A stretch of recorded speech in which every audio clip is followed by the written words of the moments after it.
Raisina dialogue में अफगान संकट, information warfare पर भी होगी बात, इंडो पैसिफिक की चुनौतियों पर भी चर्चा की जाएगी। बातचीत के एजेंडा में पर्यावरण और हेल्थ को भी शामिल किया गया है। सिन्हा साहब बहुत देर से रिएक्ट करना चाह रहे हैं, मुझे ये बताइए, ये जो मंथन होने जा रहा है और मंथन के बाद जो अमृत निकलेगा वो दुनिया के तमाम हिस्सों में ये जो इस वक्त युद्ध की चिंगारियां हमें नजर आ रही हैं उसको कुछ शांत कर पाएगा क्या? मंथन में अमृत निकलेगा, विश्व निकलेगा।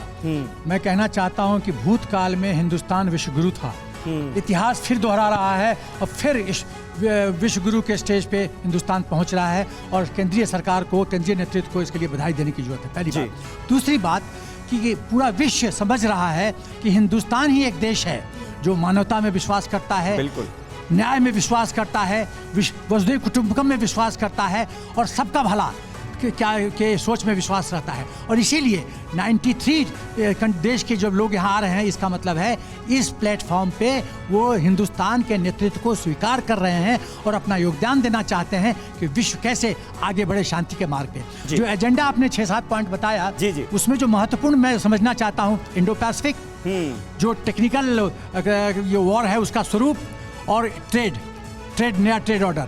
तो ये नए वर्ल्ड ऑर्डर में और इंफॉर्मेशन वॉरफेयर भी हमने देखा है रूस यूक्रेन जंग के दौरान किस तरह से इंफॉर्मेशन वॉरफेयर भी देखने को मिला। इंडो पैसिफिक क्यों बहुत महत्वपूर्ण है? क्योंकि 90 to 93% ट्रेड जो सी रूट है वो उधर से जाता है।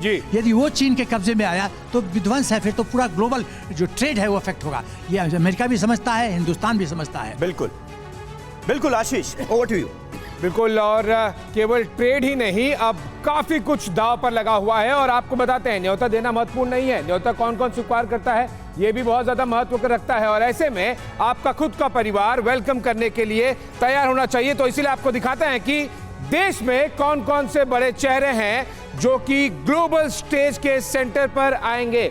सबसे पहले देखिए, प्रधानमंत्री नरेंद्र मोदी, जो कि न केवल भारत में बल्कि पूरे विश्व में सबसे बड़े चेहरों में से एक है। उसके बाद होंगे army chief general M Naravane, उसके बाद में होंगे केंद्रीय मंत्री नितिन गडकरी और साथ ही विदेश मंत्री डॉक्टर एस जयशंकर भी। और बड़े चेहरे देखिए, केंद्रीय मंत्री अनुराग ठाकुर, केंद्रीय मंत्री स्मृति ईरानी, साथ ही होंगे केंद्रीय मंत्री MOSMEA मीनाक्षी लेखी और कांग्रेस सांसद शशि थरूर, साथ ही होंगे कांग्रेस सांसद मनीष तिवारी। और इसीलिए इन सभी चेहरों का एक साथ में होना न केवल विश्व में बल्कि देश में इंटरनली भी बहुत बड़ा संदेश देता है। और आप अभी हम ऊपर चलते हैं, गोप्रो आपको और ग्राफिक्स के जरिए समझाते हैं अगली खबर के साथ।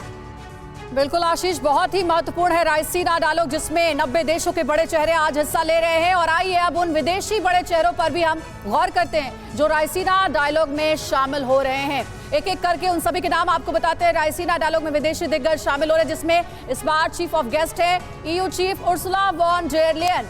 ऑस्ट्रेलिया के पूर्व PM एंथनी एबॉट भी इसमें हिस्सा ले रहे हैं। साथ ही मालदीव्स के पूर्व राष्ट्रपति मोहम्मद नशीद आज रायसीना डायलॉग में हिस्सा लेंगे। स्वीडन के पूर्व PM कार्ल बिल्ट भी हिस्सा लेंगे। बांग्लादेश के विदेश राज्य मंत्री शहरयार आलम आज हिस्सा ले रहे हैं। ये वो बड़े चेहरे हैं जो आज रायसीना डायलॉग में हिस्सा लेंगे। दिल्ली सभी पहुंच चुके हैं। आज शाम 6 बजे इसकी शुरुआत होगी। अंकिता। बिल्कुल, और अंजलि देखिए किस तरीके से तमाम देशों के डिग्निटरीज वहां पर पहुंच रहे हैं और खासकर यूरोपियन देशों से भी तमाम नेता वहां पर पहुंचेंगे। लेकिन सिन्हा सर, मेरा सवाल आपसे ये है, साउथ चाइना सी की टेंशन हो, इंडो पैसिफिक ओशन की टेंशन हो, अफगानिस्तान में आतंकवाद का मुद्दा हो, रशिया यूक्रेन युद्ध हो, तमाम जो इस वक्त इश्यूज चल रहे हैं वर्ल्ड वाइड, ऐसे में मुझे ये लगता है कि इंडिया ने जो फोरम प्रोवाइड किया है डेमोक्रेटिक रूप से अपने इंटरनेशनल अफेयर्स को डिस्कस करने का, इससे बेहतर फोरम नहीं हो सकता था। और लेकिन दूसरा सबसे बड़ा पॉइंट सर ये भी कि बर्लिन और वॉशिंगटन में जो पैरेलल कार्यक्रम रखे जा रहे हैं रायसीना डायलॉग के साथ साथ, कहीं ना कहीं बड़ा संदेश कि भारत विश्वगुरु है।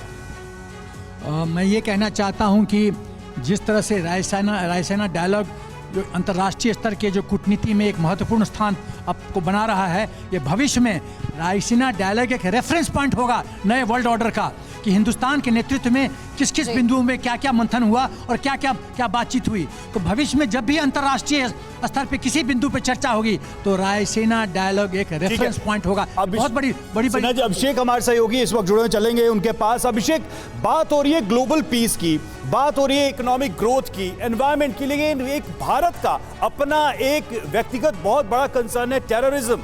और पड़ोसी देश पाकिस्तान और अफगानिस्तान जो कि टेरर सप्लायर रहे हैं इंडिया में और ग्लोबली भी, वो बड़े अभी अस्थिर अवस्था में है। उधर की वॉइस क्या है इस बार के रायसीना इस डायलॉग में, और भारत का पक्ष क्या हो सकता है इस पर, क्योंकि तालिबान का मुद्दा दिख रहा है कि विश्व पटल पर धीरे धीरे डाइल्यूट सा होता जा रहा है।